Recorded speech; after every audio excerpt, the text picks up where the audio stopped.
5व्या सोमवारचा उखाणा सर्वांनी ऐका. थोड्या भक्तीलाही पावतो, साऱ्या इच्छा पूर्ण करतो, असा माझा शंकर भोळा. माथी शोभे तिसरा डोळा, सर्व जीवांची करुणी माया. विष पिऊनी कंठ केला निळा, डोक्यावरती जटेचा भार, त्यातून वाहते गंगेची धार.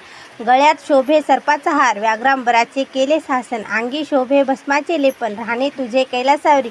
रूप डोळ्यासमोर दिसे छान, पण लिंग रूपात आहेस धनीवर विराजमान. तुझी नावे किती छान, सोमनाथ, मल्लिकार्जुन, महाकालेश्वर, ओंकारेश्वर, वैजनाथ, रामेश्वर, औंढा नागनाथ, काशी विश्वनाथ, केदारेश्वर, त्र्यंबकेश्वर, भीमाशंकर. रामरावचं नाव घेते देवा. ह्या महिन्यात ज्यांनी भक्तिभावाने सोमवार केले त्याची इच्छा सर्वांची पूर्ण कर.